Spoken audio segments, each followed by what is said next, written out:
Bonsoir et merci de nous ouvrir vos portes pour passer un temps de louange et d'étude de la Bible ensemble.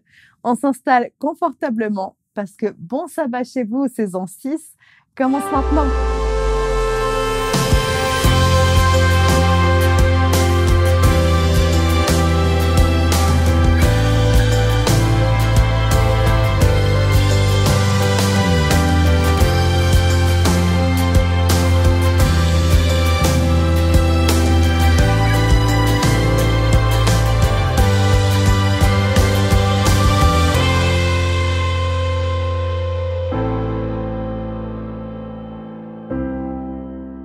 Ça y est, c'est vendredi soir. Pour la majorité d'entre nous, cela veut dire la fin de la semaine de travail et c'est un sujet de joie. Un jour, j'ai lu dans un livre le conseil de choisir une profession qui ne nous fait pas lever le lundi matin en pensant déjà avec hâte au samedi suivant pour pouvoir se reposer. C'est un bon conseil en soi, mais moi, j'aime trop le sabbat, alors quel que soit le métier, je vais quand même avoir envie que le sabbat arrive vite. Et on y est. Alors réjouissons-nous, tout d'abord en chantant.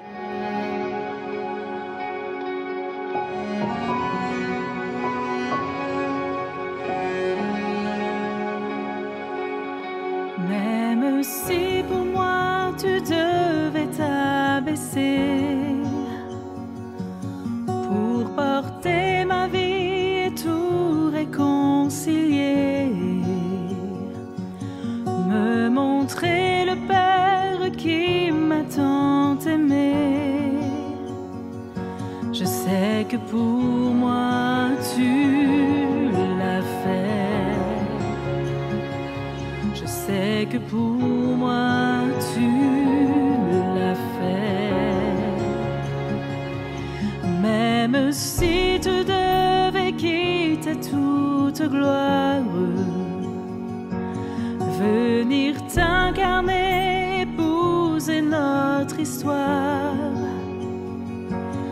au cœur de chaque homme déposer l'espoir. Je sais que pour moi tu l'as fait. Je sais que pour moi tu l'as fait, car mon Dieu tient toujours ses promesses, me couvrant de tendresse. Voici quel est mon Dieu, car il fait toutes choses nouvelles. Sa grâce est éternelle, il a ouvert les yeux. Voici quel est mon Dieu.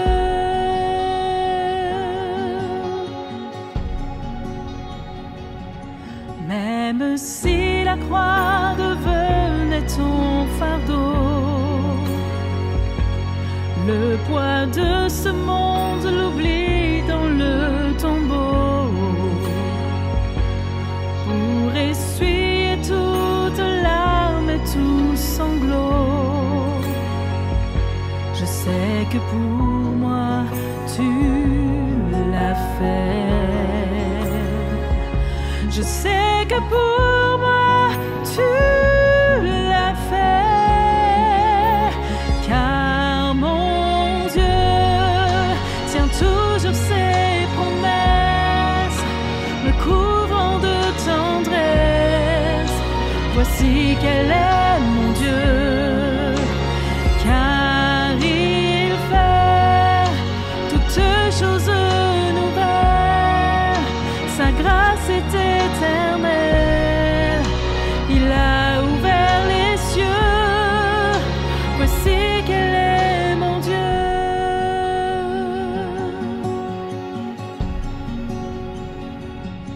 Même si ta vie devait être oubliée, en prenant la place du serviteur caché, pour que je revive en ta fidélité,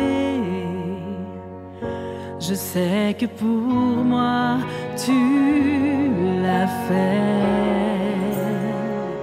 Je sais que pour moi tu l'as fait, car mon Dieu tient toujours ses promesses, me couvrant de tendresse. Voici quel est mon Dieu, car il fait toutes choses nouvelles, sa grâce est éternelle. Il a ouvert les cieux, voici quel est mon Dieu.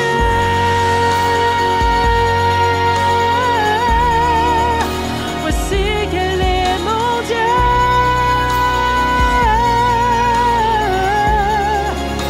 Voici quel est mon Dieu.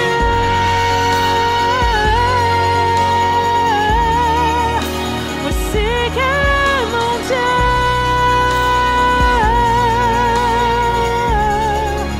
Voici quel est mon Dieu. Juste avant, on parlait du sabbat comme un jour de joie. Mais je ne vous ai pas demandé quel est votre jour de la semaine préféré et pourquoi. Partagez-nous cela en commentaire en dessous de cette vidéo. On s'apprête à écouter le message du jour avec le pasteur Christian. Il a un nom super compliqué, je veux dire Christian. Et on reste dans le thème de la joie. Il y a un jour qui arrive qui est mieux que le meilleur de tous les samedis que vous ayez pu vivre, mieux que le plus beau jour de votre vie. Que ce soit votre mariage, la naissance de vos enfants, le jour où vous avez acheté la maison de vos rêves, mieux que lorsque votre équipe de foot ou de hockey gagne une compétition ou quoi que ce soit d'autre, la Bible nous parle d'un jour qui va vraiment redonner sens au mot joie. Et bien sûr, cela en lien avec Jésus. Alors écoutons et recevons avec joie ce message de Dieu.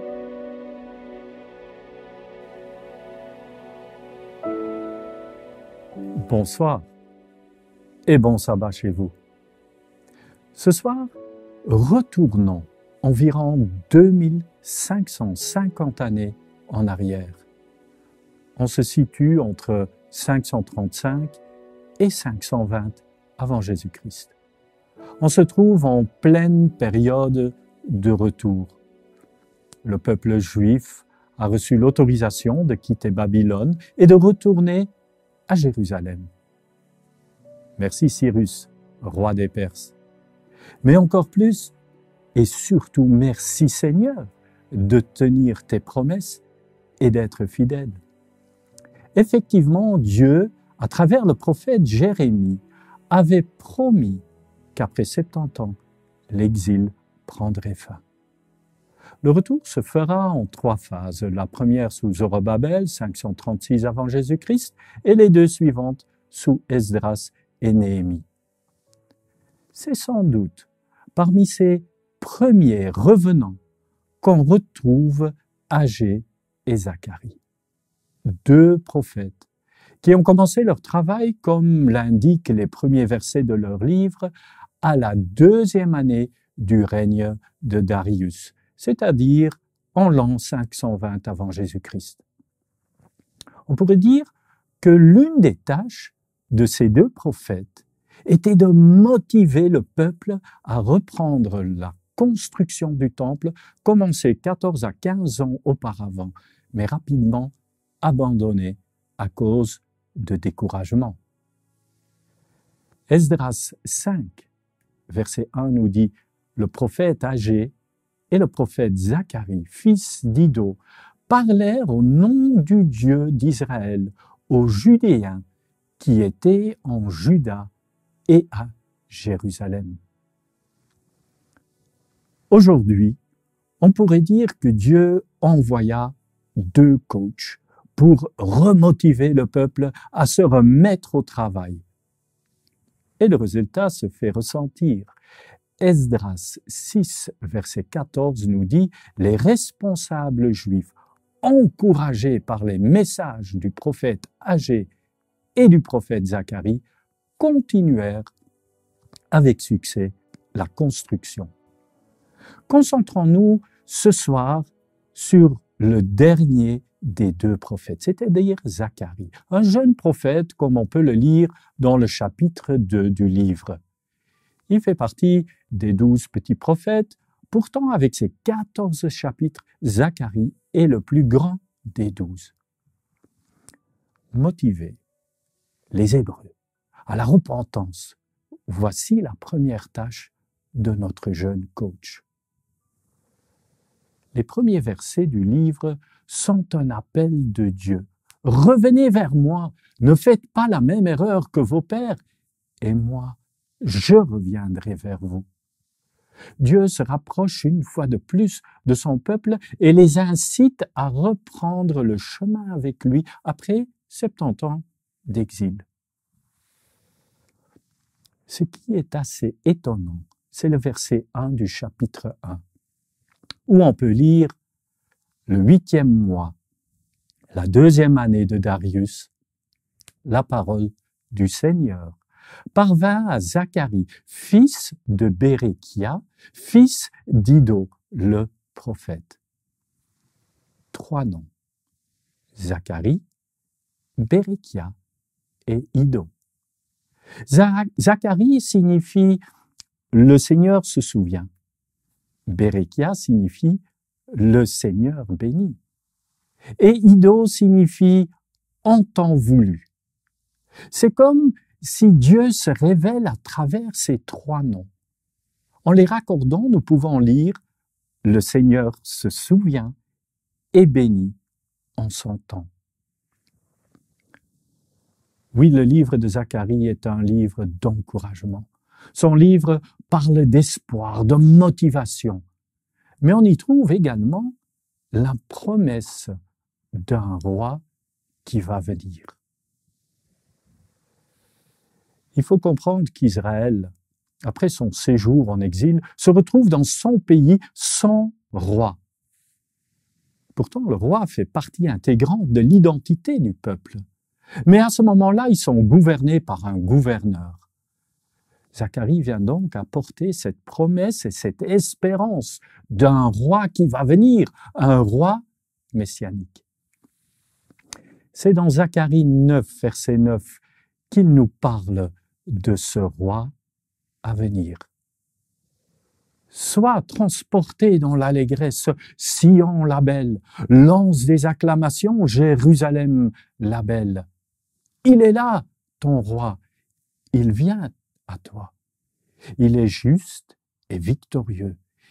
Il est humble et monté sur un âne, sur un ânon, le petit d'une ânesse. Quel message d'espérance pour Israël qui pour le moment se retrouve avec un trône vide. Mais quel roi Zacharie proclame-t-il? Il est assez étonnant de voir de quelle manière il est présenté. Il parle d'abord d'un roi juste et victorieux. Jusque-là, ça va. Pour ensuite nous présenter un roi humble ou pauvre, selon la traduction, et monté sur un âne. Cela ne correspond pas à ce que l'on attend d'un roi.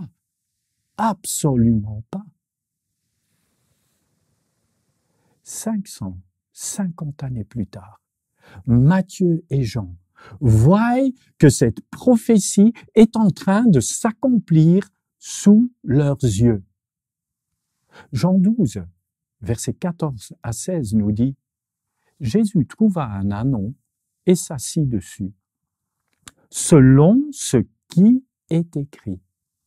N'aie pas peur, fille de Sion, ton roi vient, assis sur le petit d'une ânesse. » Ses disciples ne comprirent pas cela tout d'abord, mais quand Jésus fut glorifié, alors ils se souvinrent que cela était écrit à son sujet et qu'ils avaient fait cela pour lui.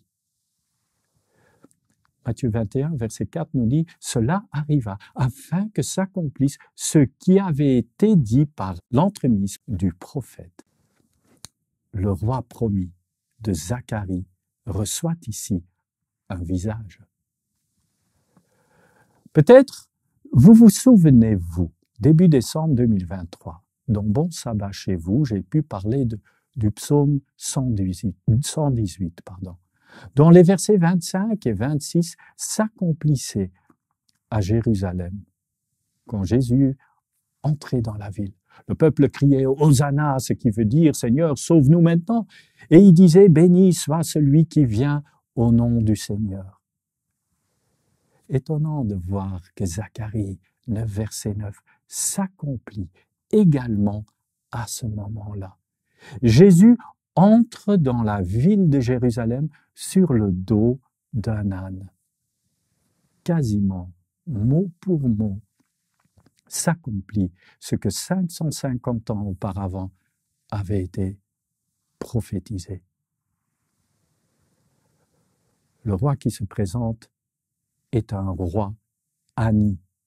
Ce mot hébreu Ani, qui est traduit par humble, pauvre, affligé.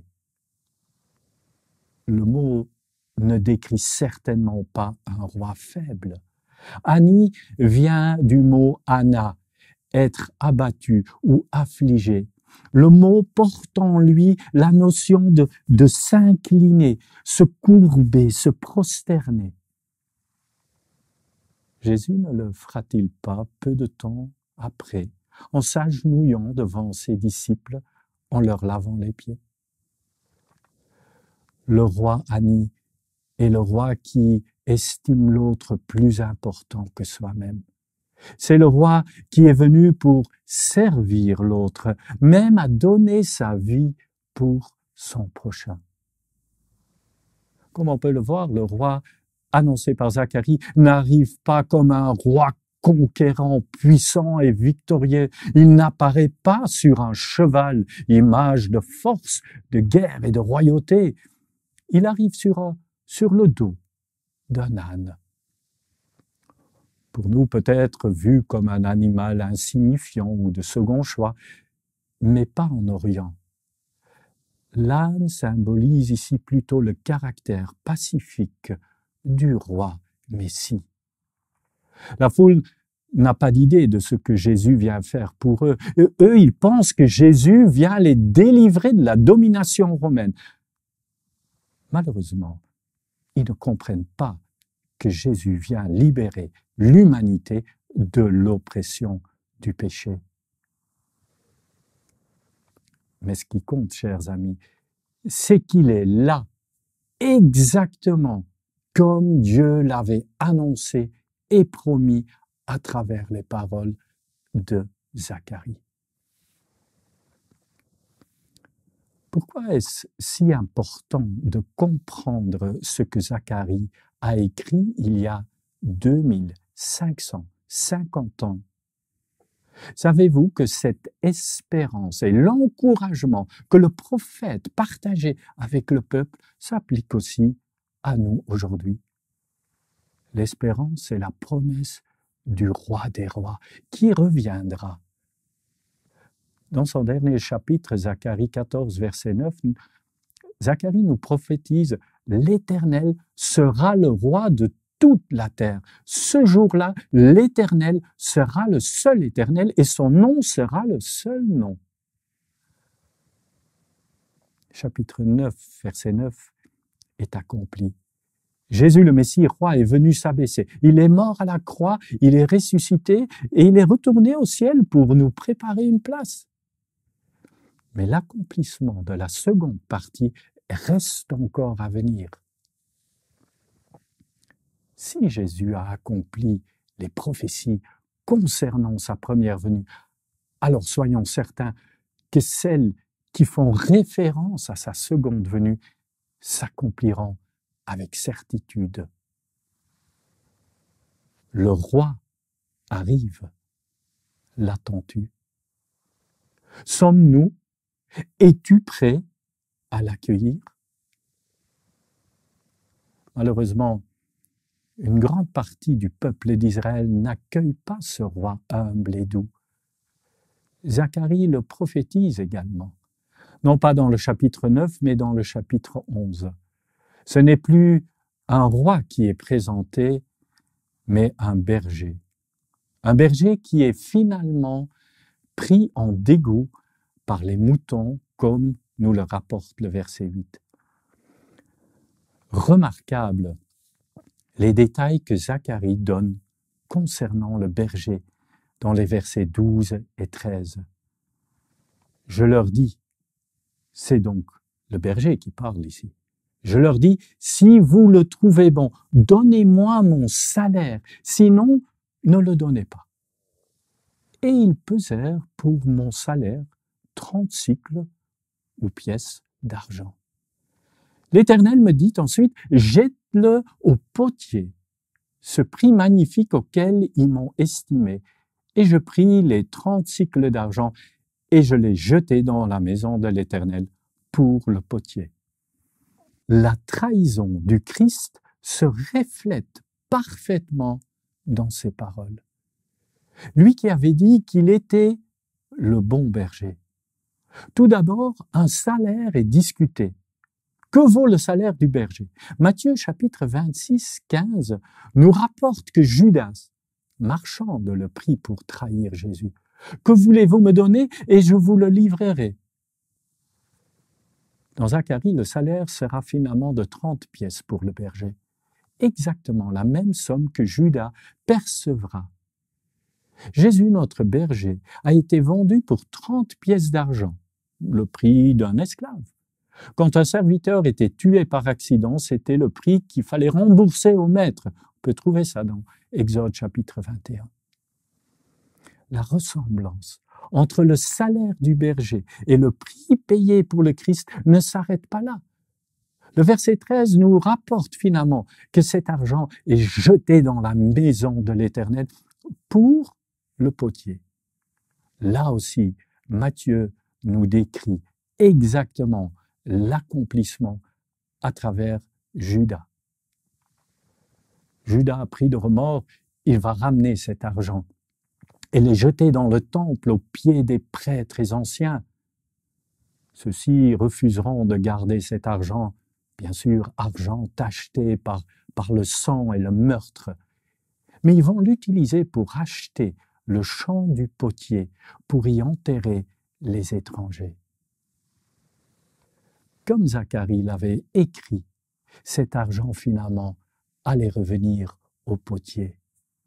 Magnifique prophétie de ce berger vendu à un prix d'un serviteur.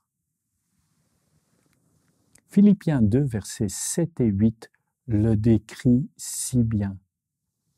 Mais il s'est vidé de lui-même en se faisant vraiment esclave ou serviteur, en devenant semblable aux humains, reconnu à son aspect comme humain.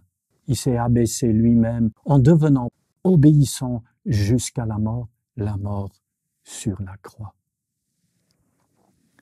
Oui, Jésus, lui, il a tout donné, même sa vie, pour toi, pour moi. Il a payé le prix pour le pardon de tes péchés, de mes péchés. Acceptez-vous ce pardon divin? Acceptez-vous le bon berger dans votre vie? Quel est le salaire? Ou dirais-je plutôt, quelle est la valeur que moi je porte aujourd'hui à ce bon berger? Est-ce plus que 30 pièces d'argent? Je l'espère. Qu'il puisse être ton guide de tous les jours. Sache qu'il t'emmènera vers de verts pâturages. Bon sabbat chez vous.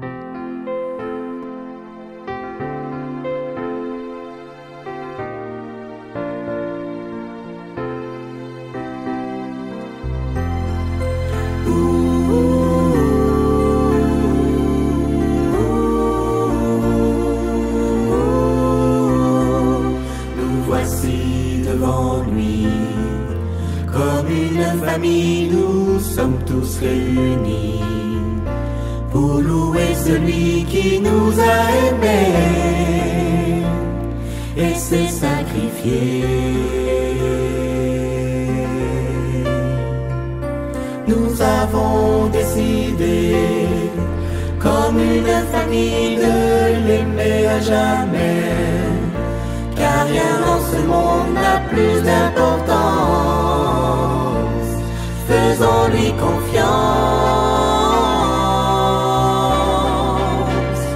Nous marchons ici-bas, en menant le combat, jusqu'au jour glorieux où il viendra des cieux. Moi et toute ma maison, nous le servirons.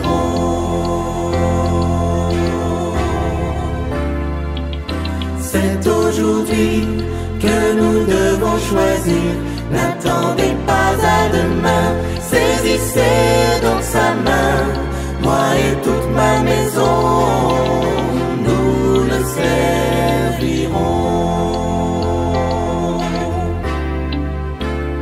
Nous le servirons, nous le servirons, nous le servirons.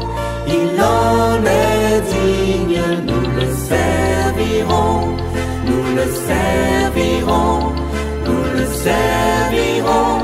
Il en est digne.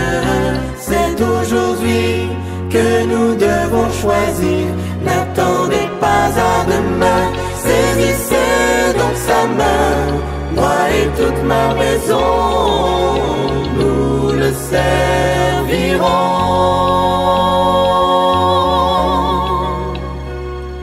C'est aujourd'hui que nous devons choisir. N'attendez pas à demain, saisissez donc sa main. Moi et toute ma maison, nous le servirons. Amen, amen.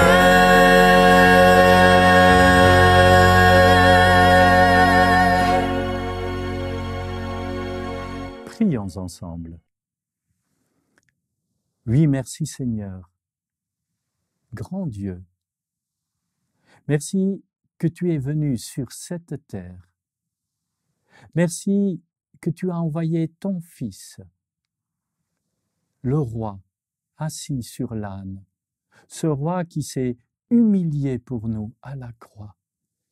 Merci pour ta grâce, Seigneur. Merci pour ton pardon que tu nous offres. Merci pour ta patience. Oui, merci Seigneur pour tout cela et que tu l'as prophétisé à travers Zacharie, que tes disciples ont pu voir que tout cela est arrivé.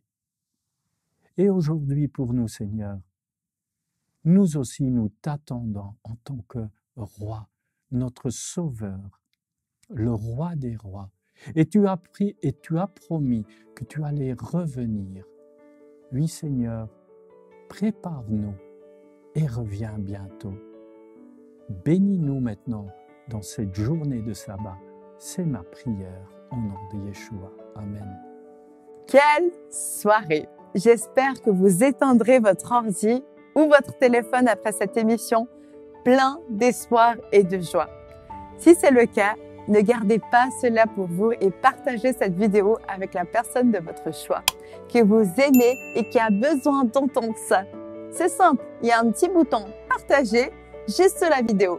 Alors à vendredi prochain et d'ici là, bon sabbat chez vous.